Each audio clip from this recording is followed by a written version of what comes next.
This episode was brought to you by the number 42.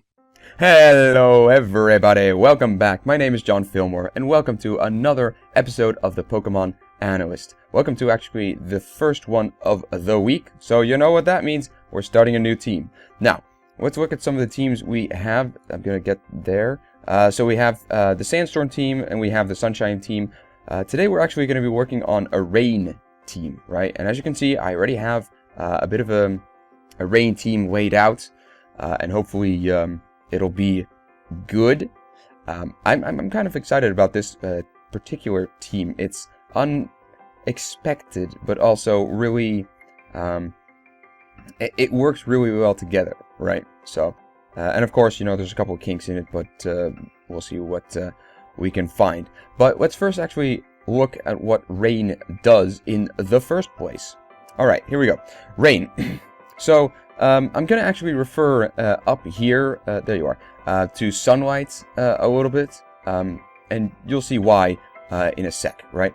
Okay, so, Rain. In VGC, there are two ways in activating Rain, right? You have the move Rain Dance, which is TM14, or you can use the ability DRIZZLE. Now, in VGC, there is only one Pokemon that actually knows DRIZZLE, and that's Politoed. It's a hidden ability, and that's the only one that knows DRIZZLE. The other one is Kyogre, but, you know, you're not allowed to use a Kyogre in VGC, right?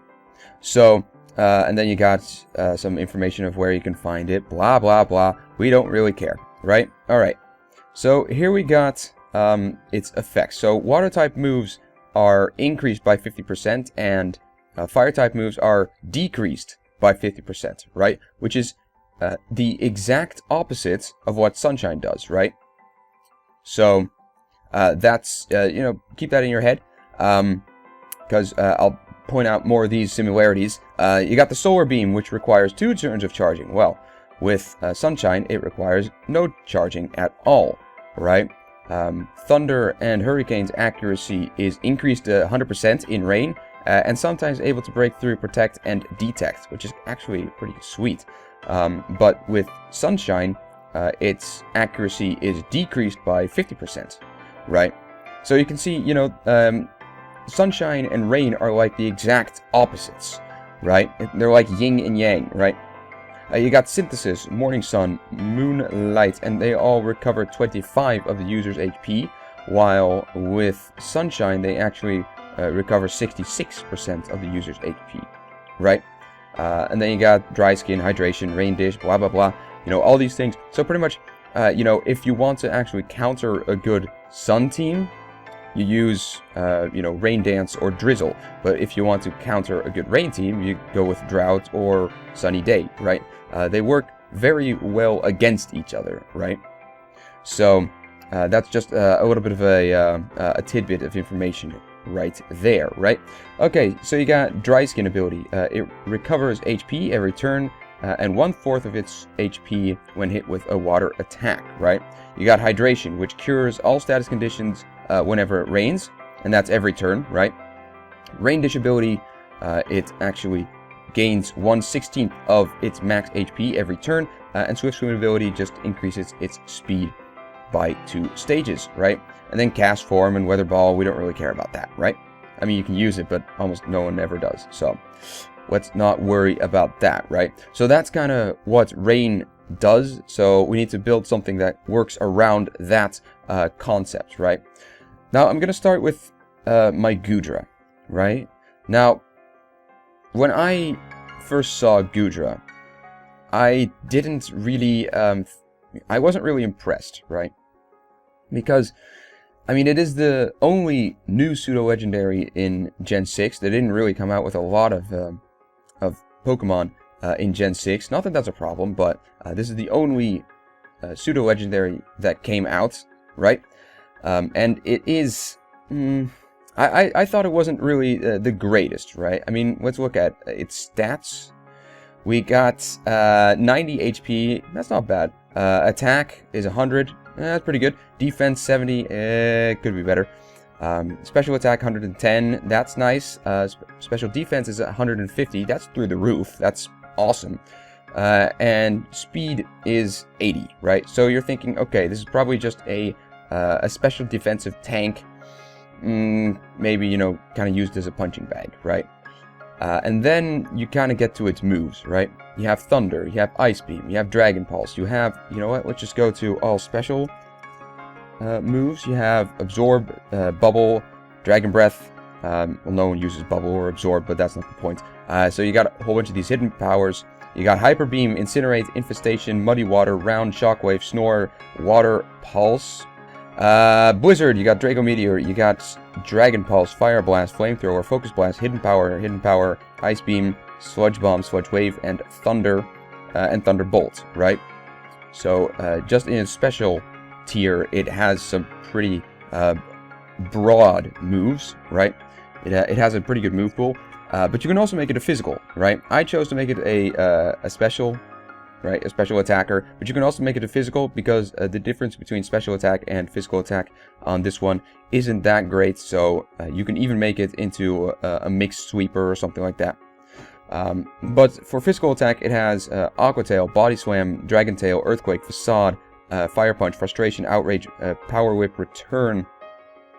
Let's see, Return, Rock Slide, Superpower, Thunder Punch, Bide, Bulldoze, Counter, Feint, Flail, Focus Punch, Giga Impact, Iron Tail, Poison Tail, Rock Smash, Secret Power, Strength, and Tackle. Not that anyone uses Tackle, but, you know, whatever. So, you know, even in that particular class of moves, it has some pretty broad and varying moves, right? So it can be very nice to put, you know, if you need something to put a lot of different moves on, Goodra is pretty good for that, right? I put the Thunder, Ice Beam, and Dragon Pulse on that, right? Now you might be thinking, but John, a Goodra, it's a dragon type, it's not a water, why would you actually include it with, you know, a rain team? Well, I included it because of, well, first of all, Thunder, right? It doesn't know Hurricane, but Thunder is a very powerful move, and it has now 100% accuracy, right? Hydration now is the real clincher because it's one of its abilities, and it cures its status conditions whenever it rains, right? So it can't be hurt by burn, it can't be hurt by poison, it can't be hurt by, you know, sweeping or paralysis or anything like that. It just cures it automatically. And then I gave it a Citrus Berry just to, you know, be as tanky as possible. I wanted to do the leftovers, but we have Bossatronio already, so, you know, he has the leftovers, so I'm just gonna give this Goodra the Citrus Berry, which is pretty much the next best thing, right? Now, let's look at some of these stats. You got the defense, right? Not that great. I put full into its defense, but even so, I mean, it could be better, right? I didn't even put anything into its special defense, and it's already, you know, it's already a tank. And then a little bit into its HP while putting the rest into special attack, right? Modest nature, just be a really good special sweeper, and it works very well with rain. Also unexpected, because most people actually go for a Politoed and Ludicolo combination. So, you know, a rain team with a Goodra, you know, most people don't say, aha, it's a Goodra, it must be a rain team, right? So it's a little bit unexpected.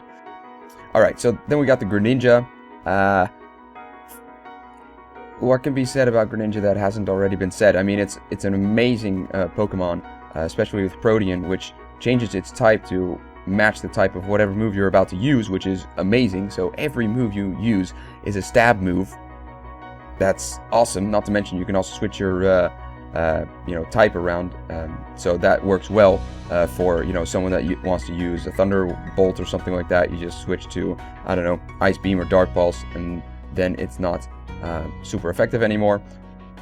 So, you know, it works very well. You can just kind of jump around from thing to thing, from move to move, from type to type. It works very well that way, right?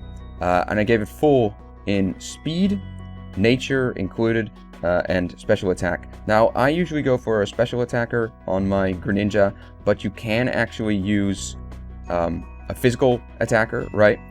There's a little bit of a difference, not much though, between its base stats between attack and special attack. So, you know, you can make a physical attacker as well. A lot of people actually do that. It's a little unexpected, but especially if you have a Greninja and you give it something like a Gunk Shot, pretty much say goodbye to any of your fairy problems, right? So, but I like to go with a Scald, an Ice Beam, a Dark Pulse. I might actually switch these things around because I already have a couple of water types out there. So I might not need these. I might switch it out for, I don't know, Grass Knot or something like that. Just switch it around a little bit because it really can take anything you want to put on it. So I will see what to do with it. And then I gave it an Expert Belt.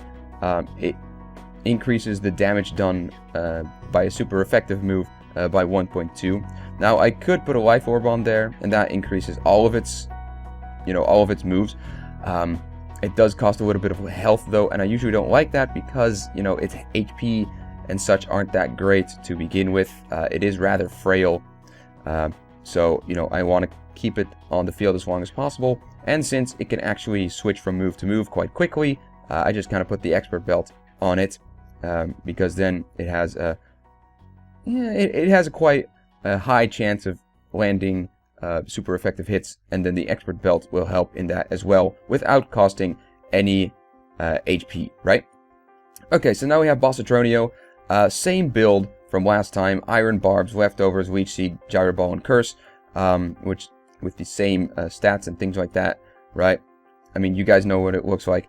The only reason that I actually put Bossatronio in here is because it's very weak to fire types, but as we saw from here, fire types moves are decreased by 50%, right? So it now has a much higher chance of actually surviving a fire type, and going for a Protect, going for a Gyro Ball, setting up the Leech Seed. It has more time to set up and also to survive hits, right? So that's why I put it in there. It just works well with a Rain team because it covers some of its weaknesses. And let's just be honest, Bossatronio is just a boss, right? Then we come to our Mega, which is a Swampert, right? Swampert is actually a quite useful Mega for your Rain team, right? And that's because of its ability Swift Swim, right? In its Mega form, it has the ability Swift Swim, which increases its speed by 2 stages when Rain is active, right? And not to mention, it just hits like a ton of bricks. This is its normal, form. In its Mega, it has even more attack. So I gave it an Adamant Nature, kind of bulky, put as much into HP as possible, while still maintaining some speed. And then I gave it Waterfall, Earthquake, and Ice Punch it's a pretty typical set, but it works well, and especially with a Mega Swampert, right? So it becomes something, well, I mean, look at its defense, special defense. It can take a bit of a hit, and then with Rain out and in its Mega form, it's just gonna, start wrecking everyone's day as fast as possible, right? So it's even faster than Greninja, which is saying something because Greninja at level 50, if I'm correct, has, oh, that's 99. Level 50, it has 191 speed, right? Which is insane. But switch this guy back. Let's bring this guy to level 50. Right? So normal speed, and this is without the Mega. It has, 100 speed, and then you can increase that with Swift Swim, assuming that its speed is not changed when it gets its Mega form. Then it is at 200 speed, right? And even if it increases or decreases a little bit, it's still really, really fast. So, I like working with that guy. And it also works well with my Goodra because, both can be actually summoned in the Rain. And then it has Waterfall, Earthquake, and Ice Punch, all physical attacks, while this guy has all special attacks, right? So this guy can take it from a special point of view, while this guy comes in with the physical macho and destroys everything that way. Then we come with Dolly, right? Now, why Dolly? Well, this is my Rain setter, right? I have Rain Dance on this guy. I have Fake Out, both screens, Prankster, of course, and I have the Light Clay, right? Now, why did I choose Dolly? Well, it's a little bit unexpected. Most people actually go for the Politoed, but I find Politoed so, meta. Not that there's a problem with that, it's just that I found that Politoed also, it doesn't really have that much, that much going for it, other than it has DRIZZLE. But other than that, Ice Beam, Scald, I can find more powerful users for that. And, I'm not using a Perish song, so I don't need that. And the Encore is just probably better on a Prankster anyway, so I don't like Politoed in general, right? I mean, it's good, don't get me wrong, it's just I don't like it because that's the only thing it does. It sets up the rain, and the rest, you know, if it can pull off an extra couple of moves, then great. But that's not always the case, so I'd like to keep it a little bit more efficient, so to say, right? So I have these two screens up. This guy, I mean, let's be honest, it is pretty bulky, but, you know, even then, it will take a hit. So, you know, nice to put up the light screen and the reflect for this guy's sake. For this guy's sake, it just becomes an absolute beast, which is awesome. And then you got, you know, your Goodra, which doesn't really need much from its special defensive side, but it can use some on its defensive side, right? So that's why pretty much send out my Dolly first with, you know, some of these guys. Set up the Rain Dance or the Fake Out, the Reflect and the Light Screen with its Prankster, very fast, unexpected, and then, you know, just pretty much just stay in there until it dies, I suppose, and give as much support as possible, right? And then, of course, I have the Light Clay in order to increase the duration of Reflect and Light Screen. So, okay, so now we have the Amoonguss. We have the Rocky Helmet with the Regenerator, right? Now, Rocky Helmet, if hit with a contact move, it was 1/6 of its HP, or at least my opponent does. Regenerator gets 1/3 of my max HP rounded down when it switches out and then back in. I have Sludge Bomb, Spore, Rage Powder, and Protect. Pretty much, it's just a utility Pokemon. Rage Powder is just there for the redirectional. Spore is used for putting things to sleep, and the Sludge Bomb is there to put a little bit more pressure on fairy types, right? I put it pretty bulky. I didn't really put a lot into special attack. I didn't need anything for its attack anyway. Oh wait, hold on a sec. I could do that. There we go. Have a little bit in its special attack due to its nature, and then put full into HP. That's pretty much the best stat that Amoonguss has, and then kind of rounded the rest off in these defense and special defense, right? So that's what it looks like now, right? And I'm not going to be doing a battle today because my time is kind of up, but I am quite excited for doing this particular team. It's a little unexpected. I might switch the Amoonguss around for something else, but you never know. And it just, I don't know, I think it will be a really cool team to actually battle with, right? So, I'm excited, I hope you guys are too, and we will see what this week brings, right? But I'm going to leave this episode here, so thank you all so much for watching. If you liked this episode, then, you know, like, subscribe, comment, leave a question, friendly critique. I'm always willing to accept such, you know, generous things such as that. Also, if you want to share it with a friend, that would also be highly appreciated. Again, it's not necessary, but it will tickle me pink, as they say. But other than that, nothing to report. So this is John Fillmore signing off and wishing everyone on the opposite side of the screen a very pleasant day. Goodbye.